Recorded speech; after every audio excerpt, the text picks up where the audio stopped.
ನಮಸ್ತೆ ಎಲ್ಲರಿಗೂ. ಇವತ್ತಿನ ವಿಷಯ ಏನಂದರೆ ನೋಡಿ, ಈ ಥರ ಎರಡೇ ಸೈಡ್ ಇರ್ತವೆ, 4 ಪ್ಲಸ್ ಆಕಾರದಿರಲಿಲ್ಲ, ಒಂದರ ಅಪೋಸಿಟ್ ಇನ್ನೊಂದು ಎದುರ ಬದ್ರ ಇರುತ್ತೆ ನೋಡಿ. ಈ ಥರ ನಂದು ಹಳೆ ವಿಡಿಯೋದಲ್ಲಿ ನೀವು ನೋಡಿದ್ರಿ, ಪ್ಲಸ್ ಮಾರ್ಕಲ್ಲಿ ಇರುತ್ತೆ. ಹೌದಾ, 4 ದಿಕ್ಕಲ್ಲಿ 4 ಫ್ರೇಮ್ ಹಾಕ್ಬೋದು. ಇದಾದರೆ ಹಾಗಲ್ಲ, ಎರಡೇ ದಿಕ್ಕಲ್ಲಿ. ಅದರಲ್ಲಿ ಇದರಲ್ಲಿ ತುಂಬ ವ್ಯತ್ಯಾಸ ಇದೆ. ಹಾಕೋದಾಗಿರಲಿ, ಕೆಲಸ ಆಗಿರಲಿ, ಟೋಟಲಿ ಡಿಫ್ರೆಂಟ್. ಅದಕ್ಕೆ ಇದು ಎರಡೂ ಕೂಡ ಸೆಂಟ್ರಿಫ್ಯೂಗಲ್ ಫೋರ್ಸಿಂದ ವರ್ಕ್ ಆದರೂ ಕೂಡ ತುಂಬ ವ್ಯತ್ಯಾಸ ಬರುತ್ತೆ. ಏನಂತ ಹೇಳ್ತೀನಿ ನೋಡಿ. ಇದರಲ್ಲಿ ಫೋರ್ಸ್ ಜಾಸ್ತಿ ಬೀಳುತ್ತೆ, ಆಯಿತಾ. ಇದು ರಟ್ಟು ಕಟ್ಟಾಗೋ ಸಾಧ್ಯತೆ ಜಾಸ್ತಿ. ಅದರಲ್ಲಿ ನೀವು ಎಷ್ಟು ಜೋರು ತಿರ್ಸಿದ್ರೂ ರಟ್ಟು ಕಟ್ಟೇ ಆಗಲ್ಲ.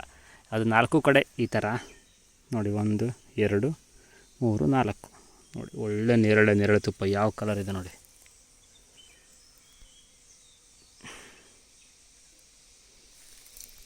ಇದು 4 ಕಡೆ ಸರಿಯಾಗಿ ಅದು ಕಟ್ಟಿದೆ, ಅಂಟಿಸಿದೆ ಅಂತ ಆದರೆ ಕಟ್ಟಾಗಲ್ಲ. ಇದನ್ನು ನೋಡಿ, ಈ ಥರ ಡಯಾಗ್ನಲ್ಲಾಗಿ ಹಾಕಬೇಕು. ಒಂದು ಈ ಕಡೆ ಮೂಲೆಯಲ್ಲಿ, ಒಂದು ಈ ಕಡೆ, ಇನ್ನೊಂದು ಈ ಕಡೆ. ಇದರಲ್ಲಿ ಫೋರ್ಸ್ ಹೇಗೆ ಬಿಡುತ್ತೆ ಅಂದರೆ, ನೀವು ಜಾತ್ರೆಲ್ಲ ಡಿಸ್ಕೋ ಹೊಡಿದ್ದೀರಾ, ನೀವು ಜಾತ್ರೆಲೆಲ್ಲ ಡಿಸ್ಕೋ ಅಂತ ಗೇಮ್ ಬರುತ್ತೆ. 1ರಲ್ಲಿ 4 ಇರುತ್ತೆ, ಆ ಥರದ್ದು 8 ಇರುತ್ತೆ. ರೊಟೇಷನ್ ಆಗೋದು ಅದರಲ್ಲಿ ಹೆಂಗಾಗುತ್ತೆ ನೋಡಿ. ಅದು ಕೂಡ ರೊಟೇಷನ್ ಆಗ್ತಾ ಇರುತ್ತೆ, ಆದರೆ ಕಂಟಿನ್ಯೂ ಆಗಲ್ಲ. ಒಂಥರ ಹಿಂಗೆ ಹೊಡ್ಕೊಂಡು ಓಡುತ್ತೆ. ಈ ಥರ ಇಲ್ಲಿದೆಯೋ ಅಂದರೆ ಸೈ ಅಂತ ಪಾಸಾಗಿ ಹಿಂಗೆ ಬರುತ್ತೆ. ಇದರಲ್ಲೂ ಅದೇ ಥರ ಫೋರ್ಸ್ ಬಿಡುತ್ತೆ. ಏನಕ್ಕೆಂದರೆ ಒಂದೇ ಕಡೆ ಇರೋದ್ರಿಂದ. ಇದು ಕೇರಳ ಸೈಜು, ಕೇರಳನೂ ಅಲ್ಲ, ಕೇರಳಕ್ಕೂ ಜಂತಗೂ ಸ್ವಲ್ಪ ವ್ಯತ್ಯಾಸ ಇದೆ. ಒಂದು 5 mm ವ್ಯತ್ಯಾಸ ಇದೆ. ಈ ಥರ ಡಯಾಗ್ನಲ್ ಹಾಕಿದಾಗ ಈ ಕಡೆಯಿಂದ ಫೋರ್ಸ್ ಈ ಕಡೆ ಪುಷ್ ಆಗಿ ಹಿಂಗೆ ಹೋಗುತ್ತೆ. ಸೈ ಅಂತ ಹೊಡೆದು ಹಿಂಗೆ ಮತ್ತೆ ಸ್ಲೋ ರೊಟೇಷನ್ ಬರುತ್ತೆ. ನಾರ್ಮಲಾಗಿ ಈ ಥರ ನಾವು ಹೇಳಿದ್ರೆ ಒದ್ದೆ ಬಟ್ಟೆ ಮಾಡಿ ಹಿಂಗೆ ತಿರುಗಿಸ್ತಾ ಇದ್ದರೆ ಅದು ಕಾನ್ಸ್ಟೆಂಟ್ ಸ್ಪೀಡಲ್ಲಿ ತಿರುಗುತ್ತಲ್ವ. ಬಟ್ಟೆ ಹಿಡಿದು ಒಂದು ಸತಿ ಹಿಂಗೆ ಹಿಡಿದು ಸಿಂಗ್ ಅಂತ ನೀವು ಹಿಂಗೆ ಬೀಸಿ, ಒಂದು ಟೈಮ್ ಬೀಸಿದಾಗ ಅದ್ರ ಫೋರ್ಸೇ ಜಾಸ್ತಿ. ಒಂದೇ ಟೈಮ್ ಬೀಸಿದಾಗ ಹೇಗೆ ಎಕ್ಸಾಂಪಲ್ ಕೊಡೋದು ಅದನ್ನ, ಒಂದು ನಿಮಿಷ. ಓಕೆ ನೋಡಿ, ಇದನ್ನು ಕೋಲು ಅಂದ್ಕೊಳ್ಳಿ. ನೀವು ಇದನ್ನು ಹಿಂಗೆ ರೊಟೇಷನ್ ಮಾಡ್ತಾ ಇರಬೇಕಿದ್ರೆ ನೀವು ಹಿಂಗೆ ತಿರುಗಿಸ್ತಾ ಈ ಕಡೆ ಜೋರಾಗಿ ಈ ಕಡೆ ಮಾಡಿದಾಗ ಇನ್ನೂ ಸ್ಪೀಡಾಗಿ ಈ ಕಡೆ ಹೋಗುತ್ತೆ, ಮತ್ತು ರಿಟರ್ನ್ ಸ್ಲೋ ಬರುತ್ತಲ್ವ. ಒಂದು ಹಗ್ಗಕ್ಕೆ ಈ ಕೆಲವೊಂದು ದೊಡ್ಡ ಮರ ಹತ್ತಬೇಕಿದ್ರಲ್ಲ, ಹಗ್ಗಕ್ಕೆ ತುದಿಗಡೆ ಕಲ್ಲು ಕಟ್ಟಿ ಹಿಂಗೆ ತಿರ್ಸಿ ಮಾಡಿ ಒಂದು ಸೈಡ್ ಸೀನೇ ಒಗಿತಾರೆ ನೋಡಿ, ಆ ಥರ. ಅದೇ ಥರ ಸ್ಪೀಡು ಇದರಲ್ಲಿ ವರ್ಕ್ ಆಗುತ್ತೆ. ಈ ಥರ ಇದ್ದಾಗ ರಟ್ಟು ಕಟ್ಟಾಗೋ ಸಾಧ್ಯತೆ ಜಾಸ್ತಿ. ನೀವು ತುಂಬ ಸ್ಲೋ ತಿರುಗಿಸ್ಬೇಕು. ಒಂದು 10 ಕಿಲೋಮೀಟ್ರ್ ಸ್ಪೀಡಲ್ಲಿ ಕೂಡ ಸರಿಯಾಗಿ ತಿರ್ಗ್ಸೋಕ್ಕಾಗಲ್ಲ. ಅಷ್ಟು ಸ್ಪೀಡಲ್ಲಿ ತಿರ್ಸಿದ್ರು ಕೂಡ ಕಟ್ಟಾಗ್ಬಿಡುತ್ತೆ. ಅದಕ್ಕೆ ಏನು ಮಾಡಬೇಕು ಅಂದರೆ, ಈ ಥರ 2 ಹಾಕಿದ್ರೆ ಕಟ್ಟಾಗುತ್ತೆ. ಮತ್ತು ಇನ್ನೊಂದು ಇದರಲ್ಲಿ ಡಿಸ್ಅಡ್ವಾಂಟೇಜ್ ಏನಂದರೆ, ಇದು ಈ ಕಡೆ ಯಾವ ಕಡೆ ಹೊರಗಡೆ ಮುಖ ಇದೆಯಲ್ಲ ಆ ಕಡೆ ಅಷ್ಟೇ ಹೋಗುತ್ತೆ. ಈ ಕಡೆ ಇರೋ ತುಪ್ಪ ಹೋಗ್ಬೇಕಂದ್ರೆ ಮತ್ತೆ ತಿರುಗಿಸಿ ಉಲ್ಟಾ ಹಾಕಬೇಕು. ಬಟ್ ಆ ಥರ ಪ್ಲಸ್ ಮಾರ್ಕಲ್ಲಿ ಇರೋದು ಏನಿದೆಯಲ್ಲ ಅದರಲ್ಲಿ ಆ ಥರ ಇಶ್ಯೂ ಬರೋಲ್ಲ. ಸ್ಟ್ರೇಟ್ ಆಗಿರುತ್ತೆ. ಕ್ಲಾಕ್ ವೈಸಲ್ಲಿ ತಿರುಗಿಸಿದ್ರೆ ಒಂದು ಸೈಡಿಂದ ಹೋಗುತ್ತೆ, ಕ್ಲಾಕ್ ವೈಸಲ್ಲಿ ತಿರುಗಿಸಿದ್ರೆ ಇನ್ನೊಂದು ಕಡೆ ಹೋಗುತ್ತೆ. ಆ ಥರ ಅದು ಎಷ್ಟು ಜೋರಾಗಿ ತಿರ್ಸಿದ್ರು ಕೂಡ ರಟ್ಟು ಕಟ್ಟಾಗಲ್ಲ. ಅದರಲ್ಲಿ ಫೋರ್ಸ್ ಕಡಿಮೆ ಬಿಡುತ್ತೆ. ಇದರಲ್ಲೂ ಕೂಡ ಈ ಥರ 2 ಹಾಕಿದ್ರೆ ಫೋರ್ಸು ಜಾಸ್ತಿ. ಇನ್ನೂ 2 ಅಡ್ಜಸ್ಟ್ ಮಾಡಿ ಈ ಥರ ಕ್ರಾಸೆಲ್ಲ ಹಾಕಿ ತೋರಿಸ್ತೀನಿ. ಆ ಥರ ಹಾಕಿದ್ರೆ ಫೋರ್ಸ್ ಕಡಿಮೆ, ಆವಾಗ ರಟ್ಟು ಕಟ್ಟಾಗೋದು ಜಾಸ್ತಿ. ಈ ತುಪ್ಪ ಟೈಮಲ್ಲಿ ರಟ್ಟು ಅತ್ಯಂತ ಮುಖ್ಯವಾಗಿದ್ದು. ನಮಗೆ 50-60 ಬಾಕ್ಸ್ ಇದ್ದವರಿಗೆ ಒಂದೊಂದು ರಟ್ಟು ಕಟ್ಟಾದರೂ ಕೂಡ ಈ ಮಷಿನ್ ಸರಿ ಇಲ್ಲ ಅಂದರೆ ಈ ಮಷಿನ್ನೇ ಚೇಂಜ್ ಮಾಡೋ ಪರಿಸ್ಥಿತಿ ಬರುತ್ತೆ. ಏನಕ್ಕೆಂದರೆ ಈಗ ನೋಡಿ, ಬೆಳಗ್ಗೆಯಿಂದ ನಾನು ಇದರಲ್ಲಿ ಟ್ರೈ ಮಾಡ್ತಾಯಿದ್ದೆ, ಏನು ಮಾಡ್ರೂ ಆಗ್ತಿಲ್ಲ. ಈಗ ನಮ್ಮದು ISI ಆದರೆ ಏನಾಗುತ್ತೆ, ಅದರದ್ದು ಫ್ರೇಮು ಒಳಮೈ ಅಗಲ ಕಡಿಮೆ ಇರುತ್ತೆ. ಒಂದು ನಿಮಿಷ ವಿಡಿಯೋ.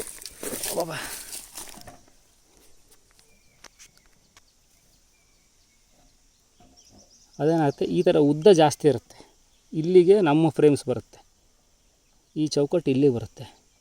ಇದು ಇಲ್ಲಿರೋದು ನನ್ನ ಬೆರಳಿದೆಯಲ್ಲ ಇಲ್ಲಿ ಬರುತ್ತೆ, ಇಷ್ಟೇ ಇರುತ್ತೆ. ಅವಾಗೇನಾಗುತ್ತೆ, ಈ ಥರ ಮಧ್ಯದಲ್ಲಿ ಇಷ್ಟೇ ಅಗಲ ಇರೋದ್ರಿಂದ ಫೋರ್ಸ್ ಜಾಸ್ತಿ ಬೀಳಲ್ಲ, ಕಟ್ಟಾಗಲ್ಲ, ಸ್ವಲ್ಪ ಕಡಿಮೆ. ಇದರಲ್ಲಿ 4 ಫ್ರೇಮು ಹಿಡಿಸ್ಬೋದು.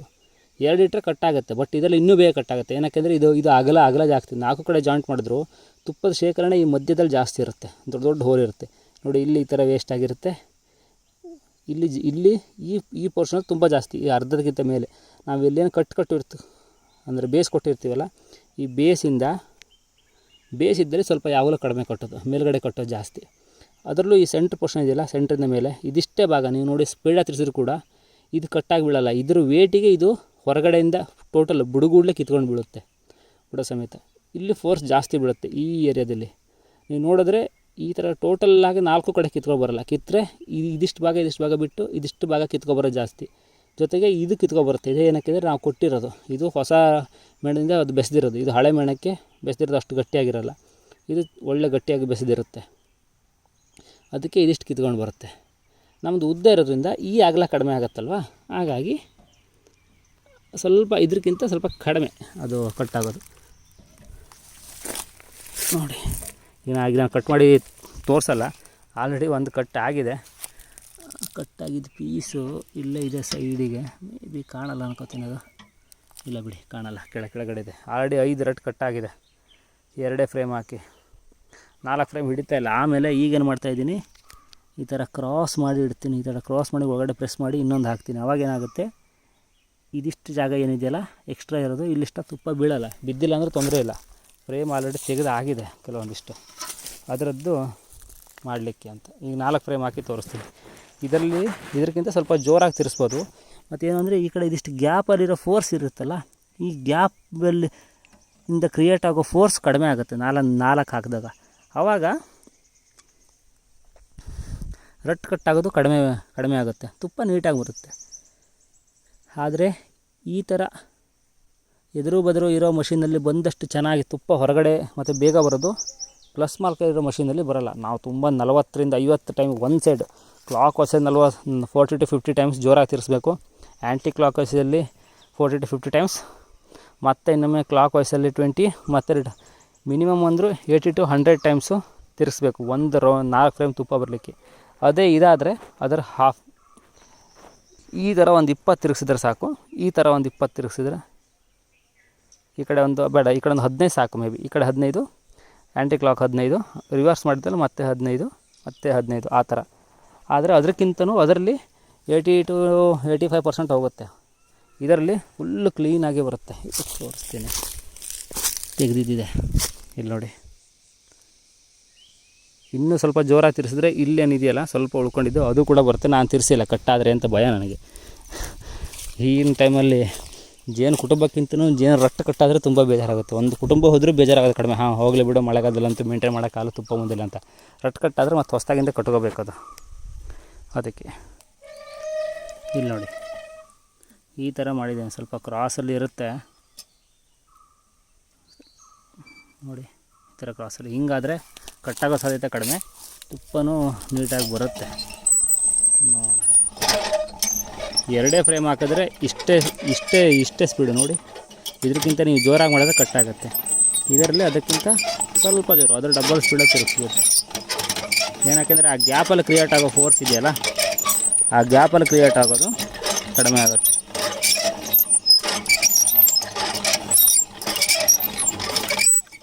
ನೋಡಿ, ಆದರೂ ಕೂಡ ಇಷ್ಟು ಸ್ಲೋ ತಿರುಗಿಸಿದ್ರು ಕೂಡ ಮತ್ತೆ ಕಟ್ಟ ಆಗೇ ಹೋಯಿತು. ತುಂಬ ತುಪ್ಪ ತುಂಬಿದಿದ್ದರೆ ಇದೊಂದು ಪ್ರಾಬ್ಲಮ್ ಆಗುತ್ತೆ. ಈ ಥರ ಮಷಿನಲ್ಲಿ ಅದೊಂದೇ ಪ್ರಾಬ್ಲಮ್ ಆಗೋದು. ನೋಡಿ 6ನೇ ಫ್ರೇಮ್ ಕಟ್ಟಾಯಿತು.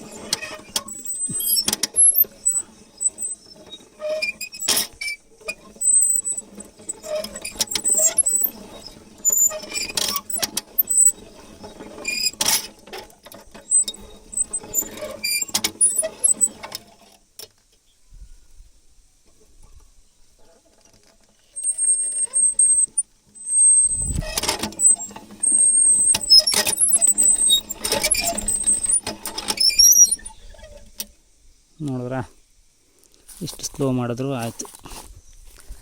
ಬಟ್ ಕಂಪ್ಯಾರಿಟಿವ್ಲಿ ಕಡಿಮೆ ಆಗೋದು ಆ ಥರ ಡಬಲ್ ಸೈಡ್ ಹಾಕೋದ್ರಿಂದ. ಸ್ವಲ್ಪ ಅಷ್ಟೇ ಹೋಗಿದೆ, ಇನ್ನೂ ಫುಲ್ ಹೋಗಿಲ್ಲ. ಹುಳ ಬೇರೆ ಸಿಕ್ಕಾಕೊಂಡಿದೆ.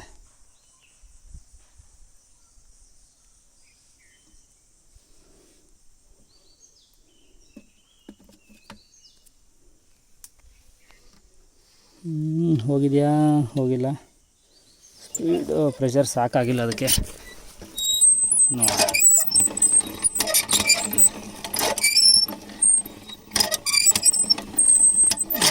ಇಲ್ಲ ಸ್ಟ್ರಕ್ ಆಗ್ತಾಯಿದೆ ತೆಗೆದು ಅದನ್ನು ನೋಡಿ ಇನ್ನೂ ಮತ್ತೆ ಕಿತ್ಕೊಂಡು ಬೀಳ್ತಾನೆ ಇದೆ ಕಂಟಿನ್ಯೂಸ್ ಆಗಿ.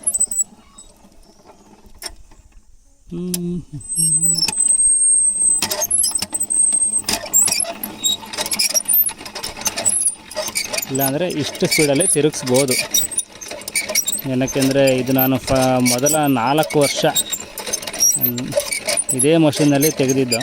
ಬಟ್ ಈ ಕೇರಳ ಫ್ರೇಮಲ್ಲಿ ಜಾಸ್ತಿ ಕಟ್ಟಾಗ್ತಾಯಿದೆ. ಏನಕ್ಕೆಂದರೆ ಅದರದ್ದು ಇದು ಜಾಸ್ತಿ ಇರೋದ್ರಿಂದ. ಈ ಮಷಿನ್ನು ಈಗ ಕಳೆದ ವರ್ಷ 1 ವರ್ಷ ಮಾತ್ರ ಯೂಸ್ ಮಾಡಿರಲಿಲ್ಲ. ಆ ಥರ ಪ್ಲಸ್ ಮಾರ್ಕ್ ತಗೊಂಡಿದ್ದೆ, ಈ ಥರ ಕಟ್ಟಾಗೋದು ಸೇವ್ ಆಗುತ್ತೆ ಅಂತ. ಸ್ವಲ್ಪ ಟೈಮ್ ಅದರಲ್ಲಿ ಜಾಸ್ತಿ ಸೇವ್ ಆಗುತ್ತೆ. ತುಪ್ಪ ಪೂರ್ತಿ ಬಂದಿಲ್ಲ ಅಂದರೆ ಓಕೆ.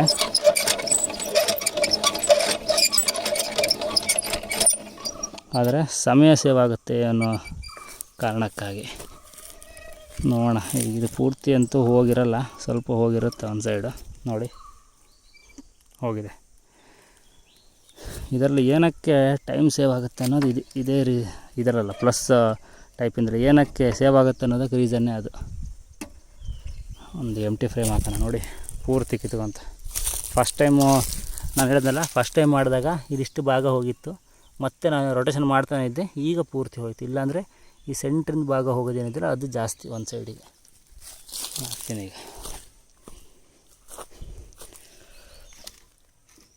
ಈ ಥರ ಆ ಥರ ಪ್ಲಸ್ ಮಾರ್ಕ್ ಇರೋದ್ರಲ್ಲಿ ಏನಿದೆಯಲ್ಲ ಅದರಲ್ಲಿ ಈ ಥರ ರಿಟರ್ನ್ ಮತ್ತು ಹಾಕೋದು ಬೇಕಾಗಲ್ಲ. Clockwise anti clockwise ಎರಡೇ ಇರುತ್ತೆ ಅದರಲ್ಲಿ. ಇದರಲ್ಲಿ ಆ ಥರ ಆಗೋಲ್ಲ. ನೀವು ನಾರ್ಮಲ್ ತಿರ್ಸ್ತಾನೂ clockwise anti clockwise ತಿರ್ಸ್ಬೇಕು. ಇದರಲ್ಲೂ ಕೂಡ ಅದೇ ಥರ ತಿರುಗಿಸ್ಬೇಕು. ಈ ಕಡೆ ಇರೋದನ್ನು ಕೂಡ ಸೇಮ್ ಅದೇ ಥರ ಮಾಡಬೇಕು. ಸ್ಟ್ರಕ್ ಆಗ್ಬಿಟ್ಟಿದೆ.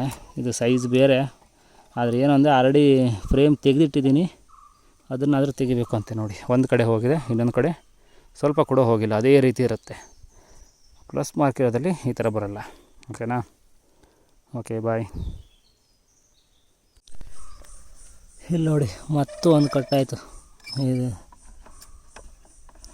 ಇವತ್ತು ಬೆಳಗ್ಗೆಯಿಂದ ಫಸ್ಟು 10 ಫ್ರೇಮ್ ತೆಗೆದೆ.